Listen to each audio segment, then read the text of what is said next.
Hey guys, आज हम explain करने वाले हैं कोरियन ड्रामा अवर यूनिवर्स के फर्स्ट एपिसोड को, जो कि काफ़ी इंटरेस्टिंग होने वाला है क्योंकि ये ड्रामा स्पेशली यहाँ पे इस ड्रामा में एक बेबी की स्टोरी है जो कि काफ़ी इंटरेस्टिंग देखने को मिलने वाली है। तो गाइस, ड्रामा के फर्स्ट एपिसोड में आप सभी देखेंगे कि यहाँ पे सेयोनतेई जो कि हमारे मेन लीड एक्टर हैं उनकी सीन दिखाई जाती है, जहाँ पे वो एक असिस्टेंट फोटोग्राफर हैं और यहाँ पे वो बहुत ज़्यादा स्ट्रगल करते हुए दिखाई दे रहे हैं अपने स्टार्टिंग डेज में, क्योंकि यहाँ पे वे बहुत ज़्यादा ही मेहनत कर रहे हैं और यहाँ पे उनको कोई तारीफ भी नहीं मिल रही। इसी के बाद हमारी लीडिंग एक्ट्रेस वोजिन की एंट्री होती है। वोजिन जो कि एक फूड डिलीवरी गर्ल है और वे यहाँ पे फूड डिलीवरी का काम करती हैं। और इसी के बाद वो एक ग्रोसरी स्टोर में आती है कुछ सामान खरीदने के लिए, कि तभी यहाँ पे उसकी सिस्टर भी मिल जाती है, उसकी बड़ी सिस्टर मिल जाती हैं और दोनों सिस्टर साथ में शॉपिंग करती हैं, सारे खाने-पीने के सामान को लेती हैं। उसके बाद बाहर बारिश हो रही होती है, तो यहाँ पे अम्ब्रेला की हेल्प से वो सभी घर जाते हैं और घर पे बहुत ही अच्छा-सा डिनर बना के ये दोनों सिस्टर अपना लंच एन्जॉय करती हैं, डिनर एन्जॉय करती हैं। वेल, इसी के बीच यहाँ पे वो जिनको पता चलता है कि उसकी बहन जल्द ही एंगेजमेंट करने वाली है, शादी करने वाली है, तो वो उस इसी इंसान के पास जाती है, जिससे वो शादी करने वाली है। उसके बारे में पता करने के लिए। फिर इसी के बाद देखेंगे जहाँ पे रात में पार्टी का सीन आता है और जो स्योनतेई है वे एक पार्टी में जाता है और अपने जो बॉस है उन्हीं को बुरा-भला कह देता है। जिसके बाद में उसके फ्रेंड्स उसकी तारीफ़ करते हैं, मगर यहाँ पे इसका असर ये होता है कि स्योनतेई को उसके जॉब से निकाल दिया जाता है। जी हाँ गाइस, यहाँ पे स्योनतेई जो कि अपने बॉस को बुरा-भला बोलता है तो उसे जॉब से निकाल दिया जाता है और उसी के बाद पार्टी में जो भी उसने एन्जॉय किया था उसके सारे पार्टी बिल भी सामने आ जाते हैं, जिसे देख के वो हैरान होता है। फिर इसी के बाद सीन आता है जहाँ पे नेक्स्ट डे यहाँ पे वोजिन की सिस्टर जो है वे ड्रेस सिलेक्शन के लिए जाती है और उसी बीच यहाँ पे वोजिन को लगता है कि उसे एक लाइट यहाँ पे गिफ्ट करना चाहिए अपने सिस्टर को।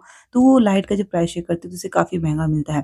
फिर इसी बार देखेंगे जहाँ पे जो सियोनतेई है वे अपने घर के कुछ सामान को बेचना चाह रहा है, क्योंकि उसे कुछ पैसे की ज़रूरत है और वो नहीं समझता है कि वो क्या चीज़ बेचे। पहले इसी बीच में वो लोग डिसाइड करते हैं कि वो लोग एक लाइट को बेचेंगे। वेल, वो लाइट को जो वो लोग बेचना चाह रहे हैं वही लाइट को यहाँ पे वोजिन खरीदना भी चाह रही है। वेल, यहाँ पे एक लाइट की वजह से स्योनतेई और वोजिन का फर्स्ट यहाँ पे मुलाकात होगी और आप देखेंगे जहाँ पे जो दोनों पहली बार मिलते हैं, तो यहाँ पे जो वोजिन है वो डिसाइड करती है कि कोशिश करके कम से कम प्राइस में वे स्योनतेई से इस लाइट को खरीद लेगी। मगर यहाँ पे स्योनतेई भी हार मानने वाला नहीं होता है, वो भी इसे कम प्राइस पे देने के लिए बिल्कुल रेडी नहीं होता। फिर जैसे कि आप देखेंगे जहाँ पे स्योनतेई ही यहाँ पे कुछ फ़ोटोज़ क्लिक करता है यहाँ पे जो लाइट की, क्योंकि यहाँ पे वोजिन कहती है कि प्लीज़ कुछ स्लाइड्स की फ़ोटो खींचो। मगर इसी बीच यहाँ पे स्योनतेई जो होती है, स्योनतेई के ऊपर वोजिन गिर जाती है और इसी बीच यहाँ पे जैसे ही वो लाइट गिरने वाली होती है, तो यहाँ पे स्योनतेई इस लाइट को पकड़ के बचा लेता है। वेल, बट यहाँ पे इस लाइट में जो बल्ब होती है वो टूट जाती है। वेल, इसी वजह पता चलता है कि यहाँ पे स्योनतेई और वोजिन का फ़ोन एक्सचेंज हो जाता है और यहाँ पे स्योनतेई को पता चलता है कि जो उसका भाई है वो शादी कर रहा है और वो शादी किसी और से नहीं बल्कि वोजिन की सिस्टर से ही कर रहा है। फिर इसी के बाद यहाँ पे फैमिली डिनर होता है और सभी हैरान हो जाते हैं कि जो स्योनतेई है उसका एक भाई भी है। यानी कि यहाँ पे जो यहाँ पे जो लड़का होता है जो शादी करने वाला रहता है वो किसी को नहीं बताता है कि उसका भाई जो कि स्योनतेई नाम का है। वेल, इसी के बाद यहाँ पे दोनों भाई बाहर बाद में मिलते हैं और यहाँ पे स्योनतेई कहता है कि मैं अब आपसे कभी नहीं मिलूँगा। वेल, ये कह के वो वहाँ से चला जाता है। वेल, इसी के बाद देखेंगे जहाँ पे रात में सिंथी घर आता है और वो अपनी पुरानी बातें याद करता है, किस तरीके से उसके भाई ने उसे यहाँ पे ऑर्फनेज में छोड़ दिया था, अनाथालय में छोड़ दिया था और उसने कहा था कि मैं जल्द ही तुमसे मिलने आऊँगा, मगर वो कभी उससे मिलने नहीं आता। पहले यहाँ पे उसके भाई ने उसे धोखा दिया था, वो छोड़ के उसे चला गया था। फिर इसी के बाद देखेंगे जहाँ पे फाइनली यहाँ पे उसका भाई और यहाँ पे जो हमारी हीरोइन की बहन है, वे 2 सभी शादी कर लेते हैं, हैप्पीली शादी हो जाती है उनकी।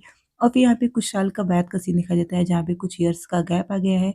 देखेंगे जहाँ पे शिवंतई और वो जिन दोनों ही अपनी लाइफ में अलग-अलग काफ़ी सक्सेसफुल हो चुके हैं और यहाँ पे इसी के बीच यहाँ पे जो वो जिन होती है वो अपने सिस्टर से बात करती है और कहती है कि मैं आप पे बोझ नहीं हूँ, मैं आप पे बर्डन नहीं हूँ, तो आप परेशान ना हो। मगर उसी के कुछ दिन बाद यहाँ पे वो जिन और शिवंतई के जो भाई-बहन होते हैं उनकी एक्सीडेंट हो जाती है और ये बात जब इन दोनों को फ़ोन कॉल पे पता चलती है, दोनों हैरान हो जाते हैं। दोनों की आँखों में आँसू होते हैं और दोनों फाइनली यहाँ पे फ्यूनरल पे पहुँच जाते हैं। पहले यहाँ पे वो जिन ही फ्यूनरल पे पहुँचती है, उसके बाद यहाँ पे शिवंतई भी फ्यूनरल पे पहुँच जाता है।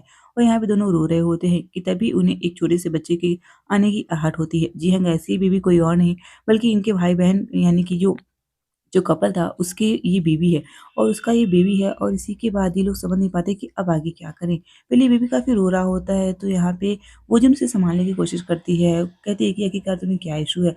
फिर इसी के बाद वो जो बेबी होता है वो यहाँ पे शिवंतई के पास आने की कोशिश करता है, मगर यहाँ पे पहले तो शिवंतई इग्नोर करता है मगर एंड में वो बेबी को गोद में उठा लेता है और यहाँ पे कुछ इनके सीन्स देखने को मिलते हैं। जिसके बाद यहाँ पे पुलिस कहती है कि आप लोग बताइए कि आप में से कौन इसे यहाँ पे लेना चाहेगा? और वो कहता है कि इसका डिसीज़न हम बाद में लेंगे।